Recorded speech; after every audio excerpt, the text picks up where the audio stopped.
You are listening to the Body Charge podcast, and I'm your host, Sandy Sanderson. Welcome to the Body Charge podcast. Today's topic is don't worry, be happy by adjusting your frequency. Scientists are discovering more about our body's responses to electromagnetic field exposures as we move further into a technology-dominated society. If we are exposed to excessive stresses and radiation fields that move us out of our ideal natural state, we become ill. In this podcast, we'll look at how to get back into that right frequency zone for balanced, free-flowing energy. And I have with me here a special guest, Mark L. Fox. He's an entrepreneur, a scientist, engineer, author, creative thinking consultant, crop circle formation researcher, and former Space Shuttle Chief Engineer. He was also a hot air balloonist for 35 years and built his own airplane. He is an inventor of Vibe, a pocket electromagnetic field device that delivers resonance frequencies to help correct imbalance in our biological electrical system. So welcome to the podcast, Mark. I'm so excited to talk to you because this area of research has to do with our electrical system, and it's really important these days because humanity is exposed more than ever before to unnatural types of frequencies and radiation from the atmosphere, all sorts of effects that can impact our health. And my ears pricked up also because you were Chief Shuttle Engineer and crop circle formation researcher. So I was wondering what attracted you to these interests in the first place. Well, the Space Shuttle one is I graduated, my undergraduate's in chemical engineering. And when I graduated in 1983, there was nobody hiring anybody. The economy was terrible. And me and my best friend, he was a nuclear physicist. I was a chemical engineer. We were hanging drywall for $3.50 an hour. And I'm like, this is terrible. We're not using our degrees. And here in Cocoa Beach, Florida, which is where I live now, I grew up here and I'm back here now. But a friend of mine's father said, hey, have you heard of this company, Morton Thai, call it Kennedy Space Center? They have a new contract. I go, no, never heard of them. He goes, well, put in your resume. So I did. And they ended up hiring me real quick. They had a cost plus contract and they were anxious to get 80 new engineers.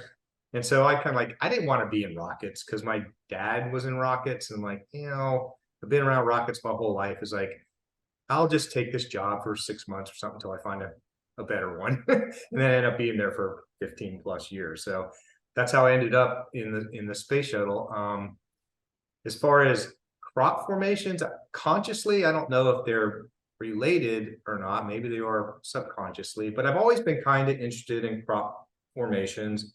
I'm not obsessed with them, but I've read probably every book that's written in English from researchers. And it was interesting, a friend of mine, his name's Dr. Oz Jackson. He's a real forward-thinking veterinarian. And he's funny, whenever he's reading a book, he takes a brown paper bag and covers it like a book cover so you can't see what he's reading. So I'm like, Oz, what are you reading? And it was a book called The Source Field Investigations by a guy named Wilcox. And it was, the book's like that fat. It's hard to get through. And it had all kinds of super strange, weird phenomena in it. And it was odd. Like an appendix at the end or the last chapter, it said, okay, we can't have this whole subject matter without mentioning crop formations. And everything else in my mind that he had talked about was weirder than that, right?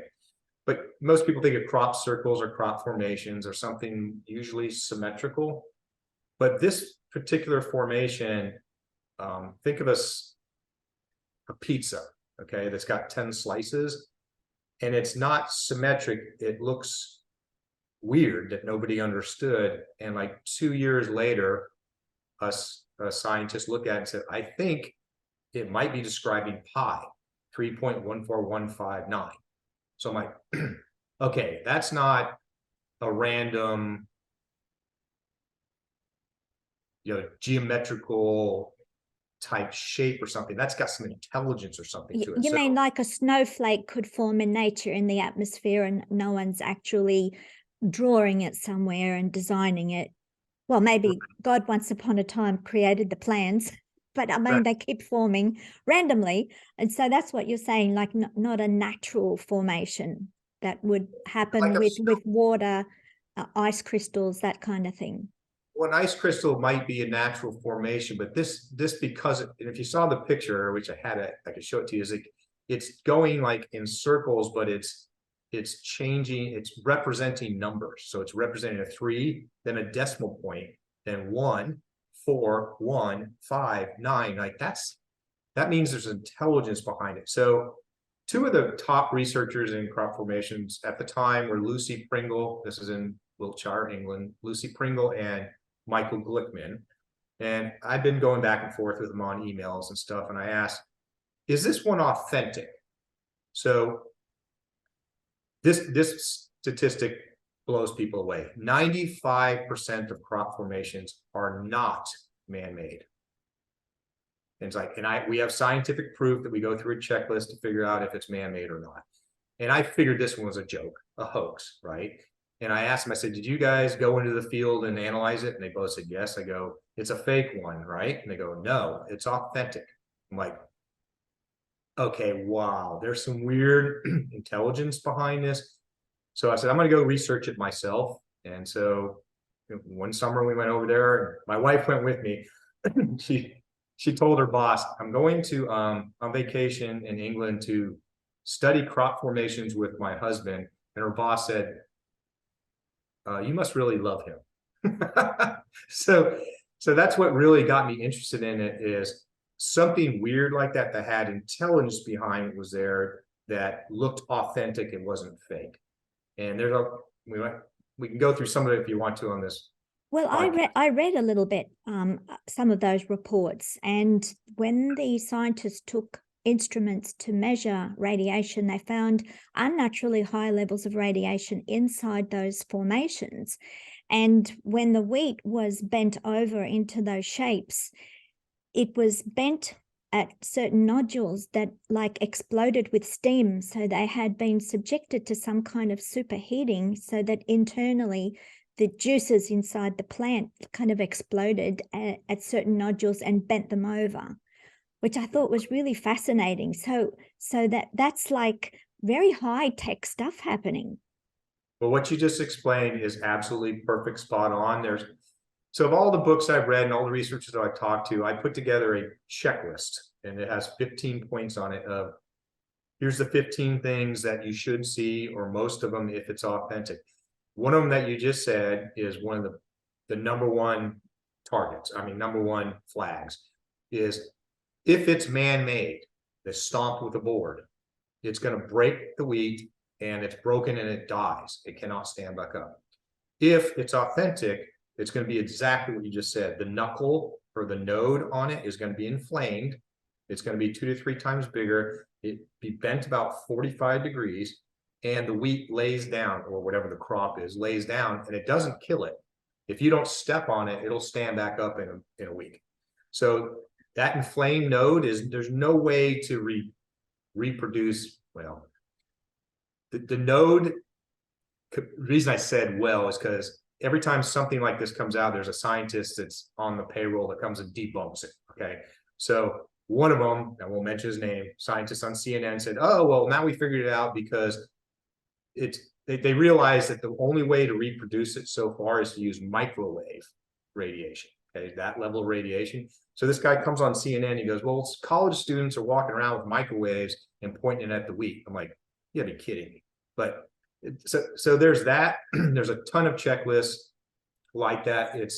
There's evidence that the soil has been risen to 800 centigrade without catching anything on fire. And you're like, well, how did you measure that?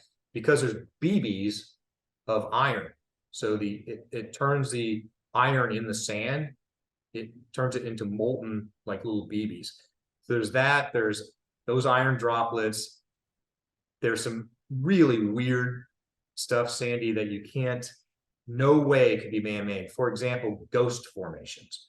So, the wheat gets processed, right? And then the next year, a year later, a new wheat comes up and you can still see the formation because Wow.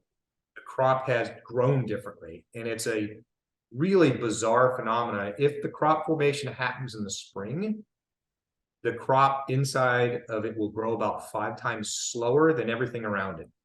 If it happens late in the year, October, the part that's affected by the crop formation will grow 5 times faster than the rest of it, which nobody has figured out that logic or why. But I personally have seen, I did my own research, I've taken pictures.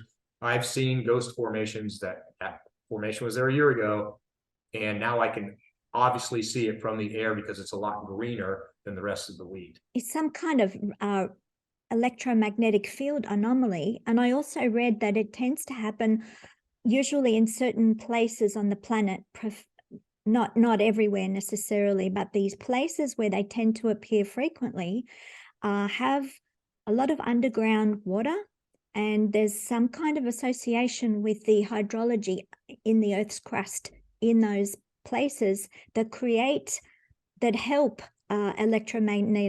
magnetic fields form. So there is something to do with a frequency. So I like this connection with frequencies because that's what it's all about, really. So radiation is just a part of the whole spectrum of frequencies we're exposed to in nature. And some of the frequencies are harmful and some of them are ideal where we live and thrive. Animals, plants, we respond to these different frequencies. So, and I know also when the Earth's ozone layer becomes more depleted, and also if the sun reduces its electromagnetic field, which connects with the Earth, then we are less protected. So, and we're in that kind of time zone at the moment, I believe, where our field is very low on the Earth. And so we are now more exposed to cosmic radiation of various kinds. And so it's not just our instruments and our technology that's bombarding us, including 5G and maybe even 6G. Where will it end? But we have these cosmic influences now. So I know humans and animal life and plants can adjust to a certain extent, but the question is, where are we being overloaded and not able to recover and not able to adjust fast enough? And therefore that would cause illness and disease. So what do you have to say about that interaction? Yeah. A couple of comments I want to make to what you said earlier is, yes, there's water tables and stuff in many places where they appear, and they appear sometimes to be on ley lines, right? But because when I get asked, it's like, well, how come they're only in Wiltshire? Well, they're not in Wiltshire. They're in Denmark.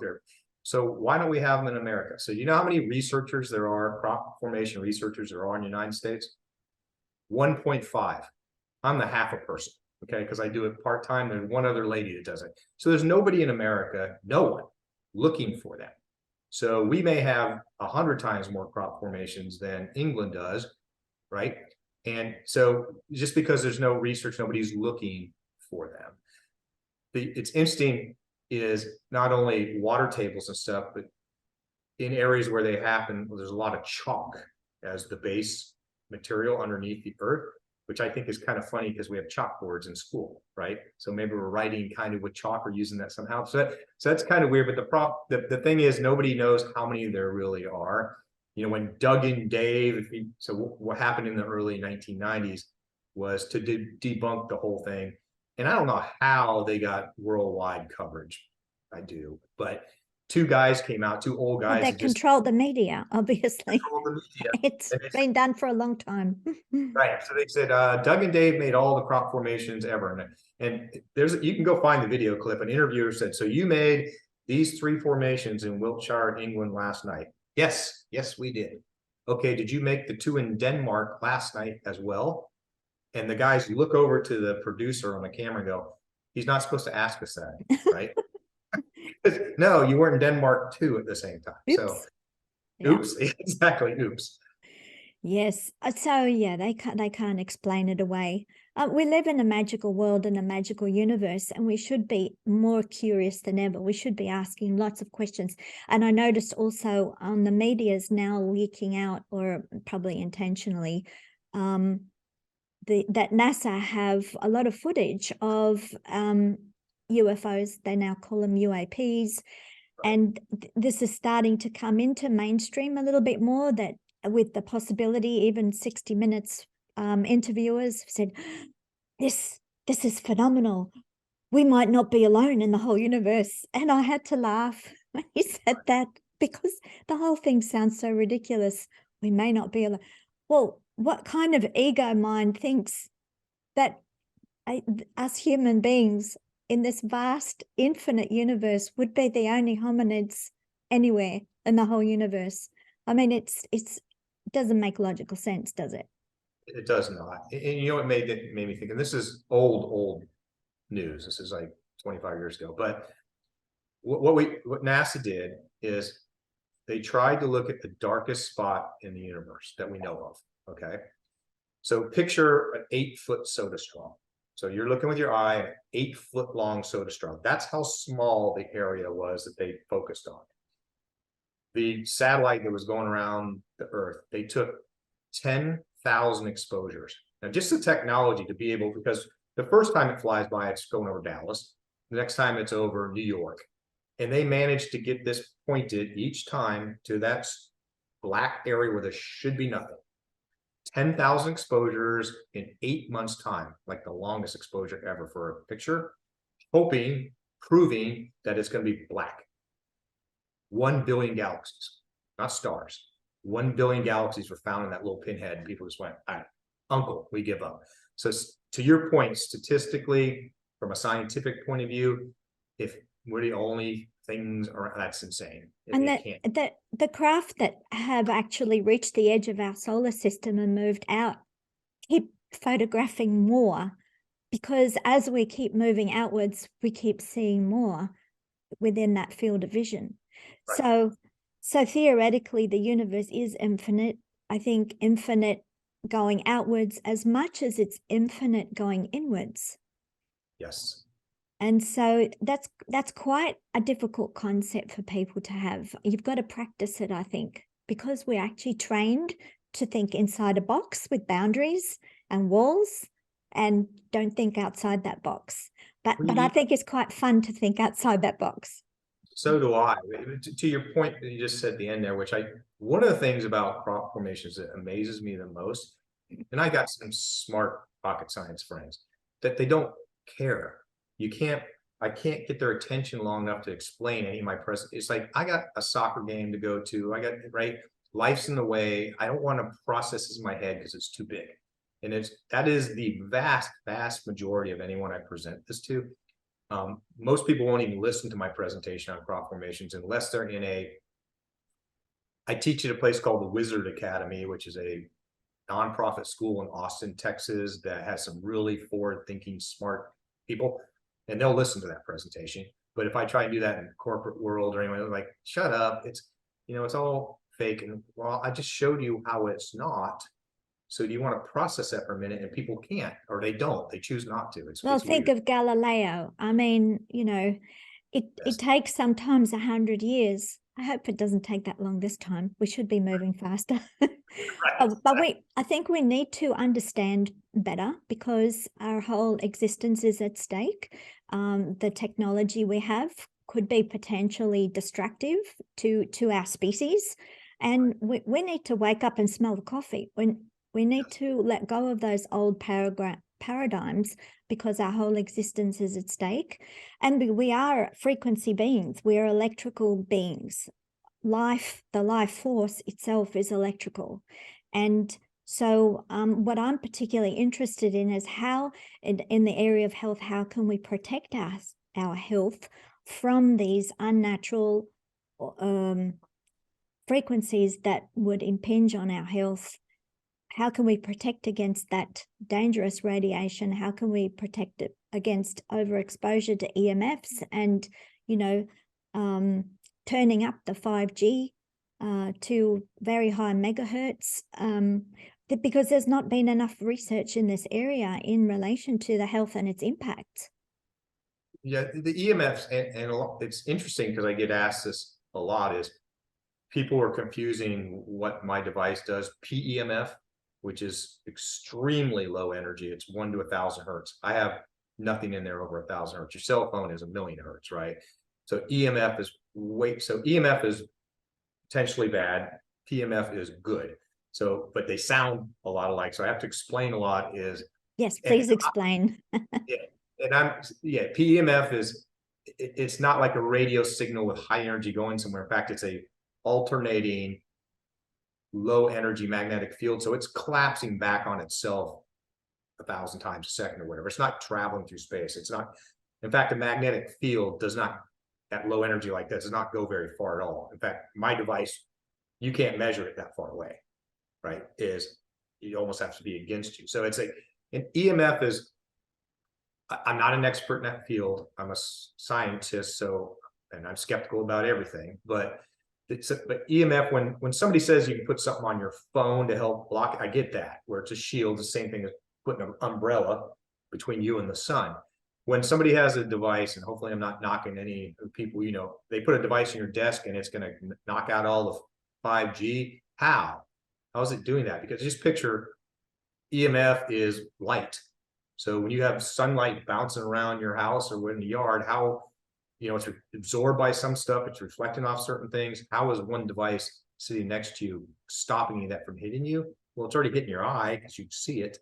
So I've not gone that route. I'm not an expert, and my device doesn't do anything to block EMF. It wasn't designed for any of that. It's completely different technology.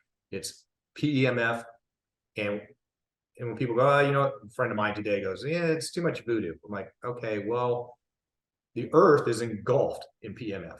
So the Earth puts out 7.83 hertz, 20.1, and 14.3. 14.3 and 20.1. If I said that right. But there's 3 of them, 3 bands that the Earth puts out, and you're engulfed in it. So if PEMF was bad, none of us would be here, and there wouldn't be plants, animals, nothing. So you're engulfed in it, and that's what my device puts out is PEMF in those ranges, because I'm between 1 and 1,000 hertz. But yeah, EMF, I'm not an expert in. I got to kind of I don't know if I'm an expert in anything, but I have to focus on some of the stuff. Well, like my wife says, like somebody asked me yesterday, do you have any other devices? I'm like, yeah, I got 4 or 5 half designed, but I can't afford the divorce. So I got to concentrate on one. So help me to understand a little bit more about frequency. I was trying to wrap my head around it. So it's a note to music, and it's a color frequency when we see colors. So frequencies are more like instructions. And then the volume is different. We can turn up the volume or intensity of that frequency, can't we? And Yes. so where does the danger lie? Where is the ideal health zone in this relationship between frequency and, let's call it, volume or intensity? Yeah, and the way I describe that with frequencies is, think of a surfer that's waiting on a wave. How often does a wave come by, and how tall is the wave? Right? And those two combine for energy. So like mine is, like I already said, between 1 and 1,000 hertz. So it's super low. And the height of the wave, the magnetic field strength, is extremely low. So the Earth is naturally at 0.4, 0.5 Gauss. My device is maybe 8 Gauss. So it's super, super, super low energy, which from a common sense point of view would tell you it can't work. It can't do anything, but it appears to do that, right? So it's, the resonance part of it is, and like you said with frequencies, is, string theory and those type of things, is everything is a frequency, right? It exists because of a frequency. So what is resonance, magnetic resonance? If you just talk about the word resonance, the simplest concepts are like your key fob. So when you go to open your door in your car, why does it open your door and not anyone else's in the parking lot? Because there's an exact signal from your device that's resonating with the lock. Same as a radio station. When I tune into 103.5, why do I only hear 103.5 and not everything else that's out there? Because it's resonating between the transmitting antenna and the receiving antenna. The garage door opener, right? Any of those things, common day stuff that you use all the time, kind of think about it. If you're old enough to remember the commercial with Memorex, Ella Fitzgerald was, is it real or is it Memorex, where she sings and breaks a glass, right? So it's resonating with that glass. Tuning forks is a simple example. If they're both the same frequency, you hit one, the other one's going to resonate with it. So yes, there's like a form of entrainment. It starts exactly. to run the same beat, the same rhythm, same frequency. Exactly. Could that be how homeopathics work as well? That certain plants have a frequency, and that when we imbue or imbibe or absorb that frequency, then our own cells become entrained with that frequency. Things change. And depending if you need it and it fills the gap or gives you what you need, then you come back to balance. Is that theoretically how it would work? Yes, and the homeopathic thing is, this is a struggle for me. I'll tell you why. Because I get the Facebook haters and everyone else that attacks me out there is like, this thing, your device can't be real, and one guy told me I was worse than Hitler. I mean, it's like, so I know from some test data that I can take my device and put a glass of water on it, run the frequencies and drink the water and get nearly the same results. Or you could put it on like cream. So you could just take the device and do like that, right? And just set it on cream. And we have anecdotal data that says this will hold the frequencies for up to 30 days. So then you get into this physics argument, can water hold memory? And yes, no, Dr. Emoto, I read his book. Yes. Yeah, Moto and then there's a whole bunch of people that attacked him that said, we try to reproduce it and it's not real. The one I point to is, and it's on my website, is the documentary and I can't remember his name and I'll say it wrong anyway because he's French, he won the Nobel Prize for discovering the HIV virus. So the guy has street cred, right? He has proven that you can take DNA, dilute it homeopathically to the equivalent of 1 drop of water in all the Earth's oceans. They took that digitally and they sent an email to another lab and they PCR'd it, right, to increase the DNA, and they got it stayed in the water. So that whole easy water, if you probably based on the way you're talking, probably familiar with that. Dr. Gerald Pollack, and I've read his books as well. Absolutely fascinating and a very well researched, and the experiments that were done, it's just makes so much sense. I do believe that there is a resonant frequency able to be held in water, and they've done these experiments with vortexing, when it's swirled around, forms a spiral, and the water molecules align in a certain way and become more alkaline, so the pH goes up. So there's definitely an electromagnetic effect. And when certain electrolytes are added, such as magnesium, it helps to hold the charge longer, so that frequency is held even longer when the right minerals. And this is why I think the cells in our body respond so well to water with minerals, with the electrolytes in it. They absorb more of the water, and stay well hydrated. They function a lot better because of our electrical system. So energy can pass better through our cells, and our whole circuit runs better and more smoother. We stay younger and juicier longer when we have plenty of water with electrolytes, because we are electrical beings, right? Yes, very electrical. It's interesting because the two names are spelled different, their last name, but they're close. So Pollock, Gerald Pollock, Pollock, I think. Okay, the easy water guy. I've talked to him a couple times on a Zoom call and stuff, and we discussed things. Super fascinating guy, like you said. Pollock, Pauluk, maybe I spelled that wrong. He is a PEMF expert in the world. He's one of the guys out there that has some research that says if you use magnesium as a supplement, that PEMF tends to work a lot better. Both super good guys to talk to. But yeah, it's So we're coming to the finish, and I'd love you to summarize what you have to offer with your Vibe device, and how it can help people not only recover perhaps from an injury or some kind of illness, but also for maintenance and protection in the world that we live in. One comment before you get to, is just because one of the Facebook haters uses this example, said, hey, with this Vibe, do you get a free bottle of snake oil with it, right? So I'm like, and he had MD even on the end of his name. So I said, so you're a medical doctor? He goes, yes, I am. So I said, okay, have you ever heard of an MRI? Of course, I'm being facetious. He goes, duh, we use those every day. Okay, what does it stand for? Magnetic resonance. Okay, so when people go, it's voodoo or whatever, and they don't believe in the magic, if you spent 5 minutes researching what an MRI machine is, you would freak out. Okay, the way it's supposed to work is protons. Look, picture the Earth. They have a North Pole and the South Pole, and they're all randomly scattered.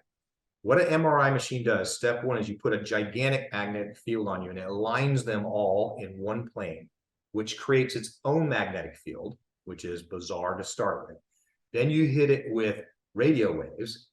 It entrains, okay, with it. And then when you turn it off, the protons snap back to their normal position, which releases some energy at different times, what they call T1 and T2, which allow you to capture that and make an image out of it. Every adult in the modern world has heard MRI. Okay, they know what it is. They know, yeah, it takes pictures.